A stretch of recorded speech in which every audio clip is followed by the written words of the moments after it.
अब हर खबर होगी आपकी। नमस्कार, आप सभी का हमारे YouTube चैनल इवेंट्स नाउ में बहुत बहुत स्वागत है। उम्मीद करते हैं आप सकुशल होंगे। हमारा नाम है शैलेंद्र दीक्षित।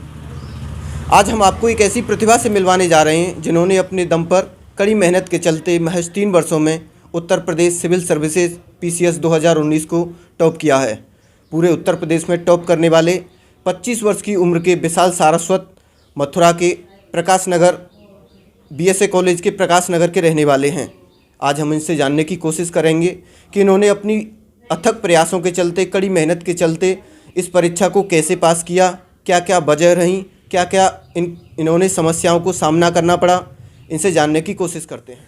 जी विशाल, हमारा सबसे पहला आपसे सवाल है कि आपने इस परीक्षा को पास किया है महज 3 वर्ष में, क्या सफलता का क्या राज है आपका? बहुत बहुत धन्यवाद पहला आपकी शुभकामनाओं के लिए। जी। मेहनत तो काफ़ी समय से कर रहे थे, असफलताएं भी मिली, लेकिन परिवार और मित्र लोगों का सहयोग बना रहा हमेशा। इसके कारण बुरे हालातों में भी लगे रहे कि एक दिन कहीं ना कहीं सफलता मिल से आपकी शिक्षा दीक्षा कहाँ से हुई है? मैंने हाई स्कूल मेरे बुआ जी के पास रहकर किया है, अहमदनगर से।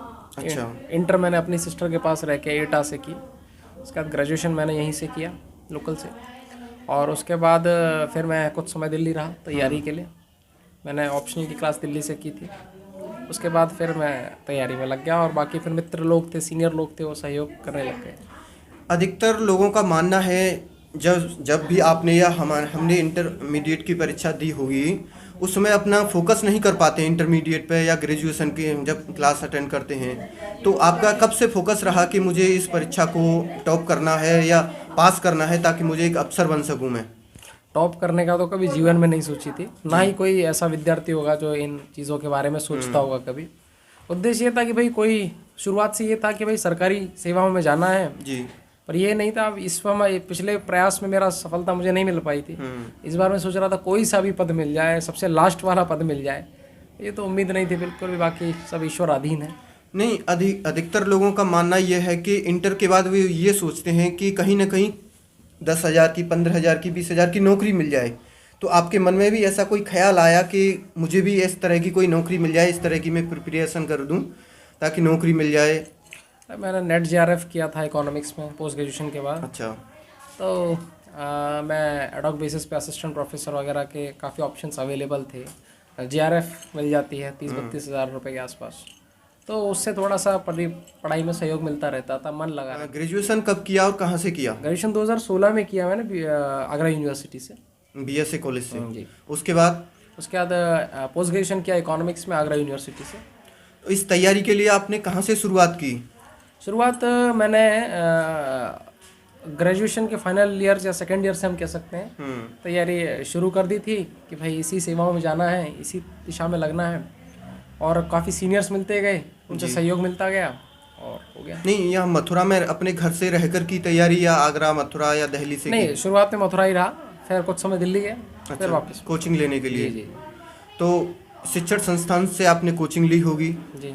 तो इस समय आपके भी दिमाग में आया होगा, कुछ ना कुछ चलता रहता है। कुछ सीनियर्स लोग भी होते हैं या कुछ ऐसे लोग भी होते हैं जो आपको कहते हैं कि ये सफलता जरूरी नहीं कि आपके हाथ लग जाए। तमाम लोग ऐसे हैं कि कई वर्षों से मेहनत कर रहे हैं, उनके हाथ नहीं लगी है, तो आप तो इसमें बहुत अलग चीज़ हैं।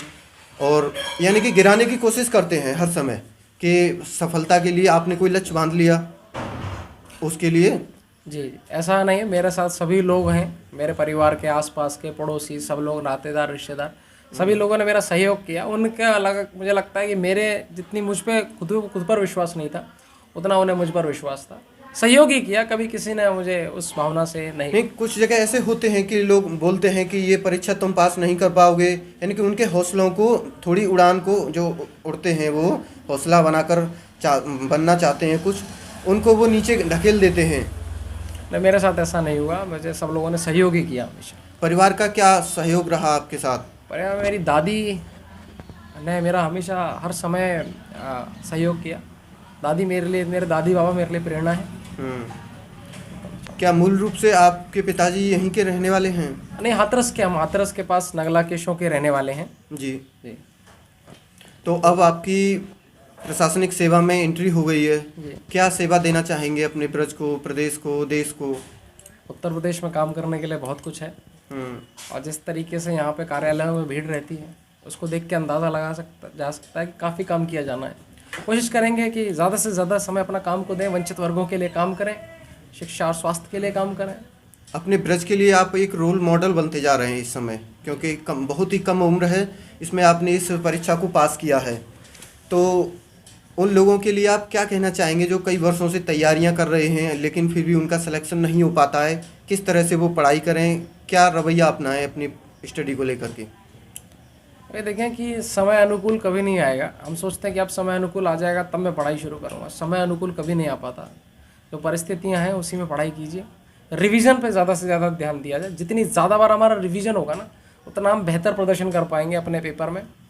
और दूसरा ये है कि सहयोग लेने से ना हिचकें। किसी का भी किसी भी माध्यम से हो रहा हो, अगर हम किसी चीज़ में कमज़ोर है सहयोग लेना चाहिए। जी, कुछ बच्चे ऐसे हैं कि जो अपनी तैयारियां तो कर रहे हैं लेकिन उनको वो चीज़ नहीं मिल पा रही है जिसके वो चाहिए ताकि वो भी टॉप कर सकें या अपने परीक्षा को पास करें। वो कैसे हासिल कर सकते हैं इनको? एक रणनीति बनाई जाए बेहतर तरीके से। एक टाइम टेबल होना चाहिए कि मुझे कितने दिन में ये चीज़ ख़त्म करनी है, या ये हिस्ट्री है या पॉलिटी है, ज्योग्राफी, इकॉनमी है। सबसे पहली बात तो कि अपने सोर्सेज तय कर ले कि बेस्ट सोर्सेज कौन से हैं। जी, वो सोर्सेज तय करने के बाद उन्हीं को बार बार रिवीजन किया जाए। कम किताबें रखी जाएं वो ज़्यादा बेहतर है, ज़्यादा किताबें ना पढ़ी जाएं। सोशल मीडिया का कितना असर हुआ है आपके इस परीक्षा पास करने पर, टॉप करने पर? सोशल मीडिया तो सर रातों रात आदमी को हीरो बना दे, विलन बना दे। नहीं, तमाम ऐसे चैनल हैं ऑनलाइन चलते रहते हैं आजकल, तो उनसे आपको कुछ सीखने हाँ, को मुझे मिला? बहुत सहयोग मिला। मैं कहना चाहूँगा ओनली IAS यूट्यूब चैनल है, बहुत सहयोग मिला। स्टडी IQ है, बहुत अच्छा चैनल है।